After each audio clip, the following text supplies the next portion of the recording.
જય શ્રી કૃષ્ણ. શિવ મહાપુરાણમાં આજે આપણે ગુણનિધિની કથા સાંભળીશું. સૂત કહે છે, હે મુનિઓ, હવે તમને ભગવાન સદાશિવના એક ભક્તની મહિમાપૂર્ણ કથા કહું છું, તે સાંભળો. એક સમયે નારદજીએ પિતામહ બ્રહ્માને પૂછ્યું કે ભગવાન શંકરને કુબેર સાથે મિત્રતા કેવી રીતે થઈ હતી? કુબેરનું એવું કયું પુણ્ય હતું તે કહેવા કૃપા કરો. બ્રહ્મા બોલ્યા કે પ્રાચીન કાળમાં કાંપિલ્ય નામના નગરમાં એક પવિત્ર અગ્નિહોત્રી બ્રાહ્મણ રહેતો હતો. તેનું નામ યજ્ઞદત્ત હતું. તે યજ્ઞ વિદ્યામાં કુશળ, વેદાંત જાણનાર, ચંદ્ર જેવી શીતળ પ્રકૃતિવાળો અને દીક્ષિત બ્રાહ્મણ હતો. તેને ગુણનિધિ નામે પુત્ર હતો. કુદરતની ગતિ તો જુઓ! આવા સદગુણી, સત્પાત્ર અને સદાચારી પિતાનો પુત્ર દુષ્ટ નીવડ્યો. પિતાએ તેના ઉપનયન સંસ્કાર કર્યા અને તે 8 વર્ષનો થયો ત્યાં સુધી તેણે પિતાની આજ્ઞા અનુસાર વેદાધ્યાન કર્યું, પણ પછી ધીરે ધીરે તે છોડતો ગયો. દીક્ષિત બ્રાહ્મણ આખો દિવસ પોતાના કાર્યોમાં વ્યસ્ત રહેતો, એટલે પુત્રના ઉપર ધ્યાન આપી શકતો નહીં. કોઈ વાર બ્રાહ્મણીને પૂછતો કે આપણો પૂર્ણ ગુણનિધિ ઘરમાં કેમ દેખાતો નથી, તે શું કરે છે? બ્રાહ્મણી પુત્રને છાવરવા ખોટા ઉત્તર આપતી કે હમણાં જ સ્નાન સંધ્યા કરીને બહાર ગયો છે. કોઈ વખતે કહેતી કે હમણાં સુધી અભ્યાસ કરતો હતો અને હવે મિત્રો સાથે ભણવા ગયો છે. આથી દીક્ષિતને પુત્રના આચરણની ખરી ખબર પડતી નહીં. ગુણનિધિ નામ પ્રમાણે સદગુણોનો ભંડાર થવાને બદલે દુર્ગુણનો ભંડાર બની ગયો હતો. તેને જુગાર રમવાની ટેવ પડી ગઈ હતી. માતા પાસેથી તે ધન અગર વસ્તુઓ લઈ જતો, પિતાની પાસે જતો નહીં. તેને સ્નાન સંધ્યા વગેરે બ્રાહ્મણના આચાર છોડ્યા અને ઉલટો તેને નિંદવા માંડ્યો. એક સમય તેની માતાને પસ્તાવો થયો, એટલે પુત્રને પાસે બેસાડી શિખામણ દેવા બેઠી. પણ હવે પુત્ર નિરંકુશ બની ગયો હતો, એટલે બધું નકામું હતું. માતાએ તેને કહ્યું કે હે પુત્ર, તું દુરાચારીનો સંગ છોડી દે. તારા પિતા જાણશે તો ક્રોધ કરશે. હું તારું વર્તન હંમેશા ઢાંકતી રહું છું. હે તાત, તારા બાપદાતાઓની કીર્તિ સામે જો. તું 19 વર્ષનો થયો છે. હવે તો મારું હિત સમજ. તારા પિતાના અને માતાના કુળની પ્રતિષ્ઠાને તું બટ્ટો લગાડીશ. રાજાને તારા કૃત્યોની જાણ થશે તો તારા પિતાની આજીવિકા જતી રહેશે. માતાએ બહુ સમજાવ્યો, પણ પુત્ર સમજ્યો નહીં. માતાએ પ્રથમથી જ તેના ઉપર ખોટો મોહ રાખી અટકાવ્યો ન હતો અને ઉલટું પ્રોત્સાહન આપ્યું હતું. એટલે તેનું પરિણામ તેને ભગવાનનો ભોગવવાનો સમય આવ્યો. દેવયોગે એવું બન્યું કે એક વખત એક જુગારીના હાથમાં રહેલી વીંટી યજ્ઞદત્તે જોઈ અને ઓળખી કે આ વીંટી તો પોતાની હતી. તેણે જુગારીને ધમકાવી પૂછ્યું તો તેણે ઉત્તર આપ્યો કે મને શા માટે ધમકાવો છો? મેં કોઈ ચોરી કરી નથી. આ વીંટી તો તમારા પુત્રે જ મને આપી છે. તે જુગારમાં હારી ગયો હતો, એટલે વીંટી આપીને છૂટ્યો. અગાઉ તેણે રત્નો, ધન, વસ્ત્રો અને વાસણો પણ આપ્યા છે.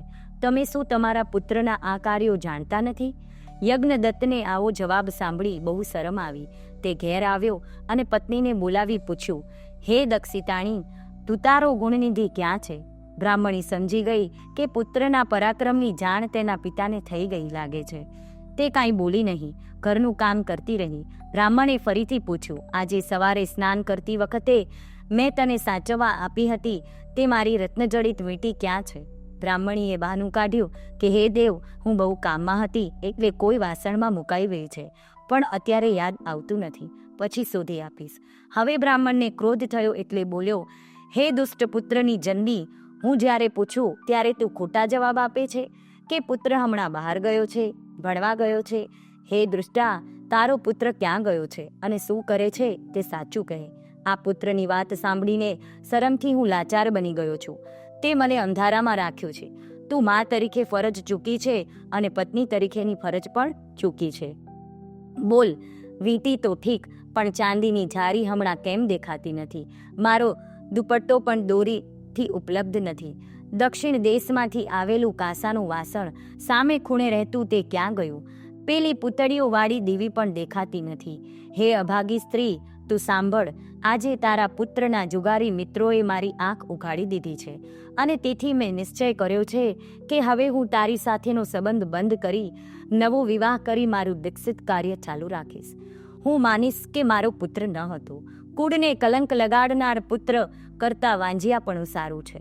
કુળની નિષ્ઠા સાચવવા પુત્રનો અને પત્નીનો ત્યાગ કરવાની શાસ્ત્રમાં આજ્ઞા છે. આમ કહી બ્રાહ્મણ ચાલ્યો ગયો. ગુણનિધિ ઘરે આવ્યો એટલે તેની માતાએ તેને બધી વાત કરી એટલે નાસીપાસ થયેલો પુત્ર પણ ગુસ્સો કરી ઘર છોડી ચાલ્યો ગયો. ઘર છોડી નગર બહાર ચાલ્યા જતો ગુણનિધિ વિચાર કરતો હતો કે હું ક્યાં જાઉં? હું કાંઈ ભણ્યો નથી, મારી પાસે ધન નથી અને મારા પૂર્વ કર્મ એવા છે કે અગ્નિહોત્રી બ્રાહ્મણને ત્યાં જન્મ લીધો હોવા છતાં મને કેવી કુબુદ્ધિ સૂજી. ઘરે તો માતા મને ભોજન આપતી, હવે અહીં કોણ આપશે? ચાલતા થાકી વિચારે ચડી જઈ નિરાશ થયેલો ગુણનિધિ એક ઝાડ નીચે બેઠો. સાંજ પડી ગઈ, ક્યાં જવું તે તેને સૂચતું ન હતું. તેવામાં તેણે જોયું કે કોઈ શિવભક્ત કુટુંબ ત્યાં નજીકમાં આવેલા શિવ મંદિર તરફ પૂજન સામગ્રી લઈને જતું હતું. ગુણનિધિ તેની પાછળ પાછળ ગયો. ગુણનિધિ શિવ મંદિરમાં ગયો. શિવ મંદિરમાં પહોંચી તે ભક્તે શિવની પૂજનની તૈયારી કરી. તે દિવસે શિવરાત્રિ હતી એટલે તે કુટુંબે ઉપવાસ કર્યો હતો અને સાયંકાળ પછી મધ્યરાત્રિએ શિવ પૂજન માટે મંદિરે આવ્યું હતું. વિધિપૂર્વક પૂજા કરી તેમણે નૈવેદ્ય કરી પકવાન ધર્યું હતું. તેની વાસ આવતા ગુણનિધિએ દ્વાર પાસે બેઠા બેઠા વિચાર્યું, હવે આ બધા સૂઈ જશે એટલે હું જઈને તે નૈવેદ્ય લઈ જઈશ. પૂજન પછી નૃત્ય ગીત કરી બધા સૂઈ ગયા. ત્યારે ગુણનિધિ મંદિરમાં બેઠો તે સમયે દીવો ઝાંખો બળતો હતો અને બરાબર દેખાતું ન હતું એટલે તેણે પોતાના વસ્ત્રમાંથી લીરો ફાડી તેની દિવેટ કરી દીવો પ્રદીપ્ત કર્યો અને પછી પકવાન ખાઈને બહાર નીકળ્યો. તેવામાં બહાર અંધારામાં સૂતેલા એક માણસને તેનો પગ ભટકાઈ ગયો અને તે જાગી ગયો. તેની બૂમોથી બધા જાગી ગયા.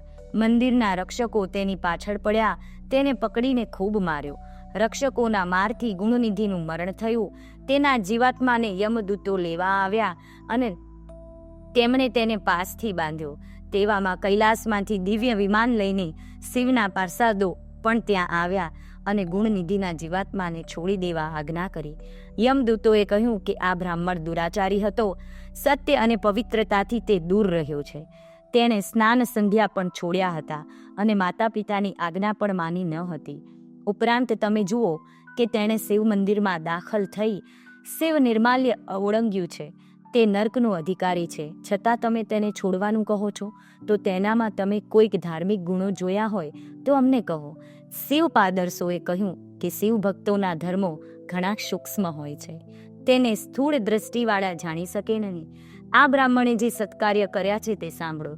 તેણે રાત્રે દીવામાંથી નવી દિવેટ મૂકી શિવલિંગ પર પડતું અંધારું દૂર કર્યું હતું. પૂજન અને કીર્તન વખતે તેણે શિવજીના નામો ધ્યાનથી સાંભળ્યા હતા. ઉપરાંત શિવરાત્રિના દિવસે તે ઉપવાસી રહ્યો હતો. આવી સૂક્ષ્મ ભક્તિના પરિણામે તે અમારી સાથે કૈલાસ ઉપર આવવાનો અધિકારી થયો છે.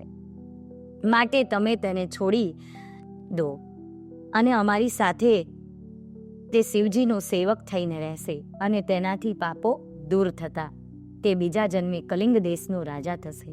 યમદૂતોએ ગુણનિધિને મુક્ત કર્યો અને શિવપાદરસો તેને વિમાનમાં બેસાડી લઈ ગયા. ગુણનિધિ કલિંગ દેશનો રાજા થયો. આ બ્રાહ્મણ ગુણનિધિ કાળ કરીને શિવજીની કૃપાથી કલિંગ દેશોમાં રાજા અરમદમનો પુત્ર થયો. તેનું નામ દમ પાડવામાં આવ્યું. રાજકુમાર દમ બાળપણથી જ શિવ ભક્ત થયો હતો અને જ્યારે તે રાજગાદી પર બેઠો ત્યારે તેણે શિવભક્તિનો પ્રચાર કર્યો. તેણે આજ્ઞા કરી હતી કે તેના રાજ્યમાં દરેક શિવ મંદિરમાં દીવા અખંડ રાખવા અને તેનું ખર્ચ રાજ્ય ભોગવવું. તેણે દીવા પ્રગટાવવાનું પુણ્ય કીધું એટલે જ્યારે કાળકર્મથી તે રાજા મૃત્યુ પામ્યો ત્યારે રત્નોના દીવા જ્યાં બળે છે તે અલકાપુરીનો સ્વામી કુબેર થયો. હે સજ્જનો, આ કથા ઉપરથી વિચાર કરો કે કયા યજ્ઞદત્ત બ્રાહ્મણનો દુરાચારી પુત્ર ગુણનિધિ કે જે શિવાલયમાં પકવાન ચોરવા ગયો હતો તે શિવકૃપાથી કલિંગનું રાજ પામ્યો અને અલકાપુરીનો સ્વામી બન્યો.